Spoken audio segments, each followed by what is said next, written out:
ഒരു സാരി ഉടുത്ത ഫോട്ടോ ഒക്കെ നമ്മളൊരു പഴയ പാട്ടൊക്കെ അല്ലേ ഇടുക. പക്ഷെ ഈ പാട്ടുകൾ വെറൈറ്റി ആയിട്ടുള്ള പാട്ടുകളൊക്കെ സെലക്ട് അതിൽ നോക്കിയറിയാൻ നരച്ച മുടിയുള്ളൊരു സെറ്റ് മുടി കൊടുത്താറുണ്ട്. അതിൽ ഞാൻ ഇട്ടിട്ടുണ്ട് പാട്ട് വേറെയാണ്. പാട്ടേ സെലക്ട് ചെയ്യുന്ന ഒരു പാട്ടില്ലേ, അതെങ്ങനെയാണ് ആ ഒരു സെലക്ഷൻ? അത് ഞാനത് കേൾക്കും, കുറെ പ്രാവശ്യം കേട്ട് എനിക്ക് ആ പാട്ടൊരു ഇഷ്ടമായി. ഞാനിങ്ങനെ എനിക്കത് കിട്ടുന്ന പോലെ തോന്നുമല്ലോ നമ്മുടെ മനസ്സിൽ.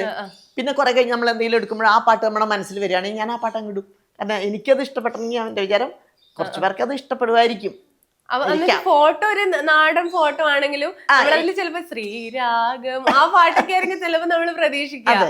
പക്ഷെ അതല്ല ഇടുക. അല്ല, അപ്പൊ എനിക്ക് ആ പാട്ട് ഇങ്ങനെ ഞാൻ കുറച്ച് ഇങ്ങനെ പാട്ടുകൾ ഇരുന്ന് കേൾക്കോട്ടെ, ഇങ്ങനത്തെ പാട്ടൊക്കെ കേൾക്കും.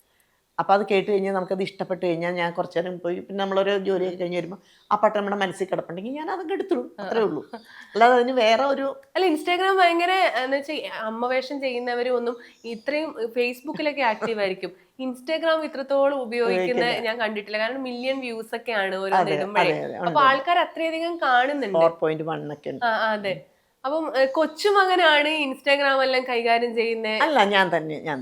അവൻ ആദ്യ സമയത്ത് എനിക്കിത് റെഡിയാക്കി തന്നു എന്ന് മാത്രമേ ഉള്ളൂ. പിന്നെ ഇപ്പൊ ഞാൻ തന്നെയാണ് പാട്ടുകളൊക്കെ ഇടുന്നത്. അവൻ ഇവിടെയല്ല പഠിക്കുന്നത്, ബാംഗ്ലൂരാണ്. അപ്പൊ അവിടെയാണ്. കൊച്ചുമകനോട് ചോദിക്കോ? ഇല്ല, പാട്ട് ഇട്ട് കഴിഞ്ഞിട്ട് അങ്ങനെ ചോദിക്കാൻ പറ്റത്തില്ല. അവൻ അവിടെ കോളേജിൽ പഠിക്കുന്നു.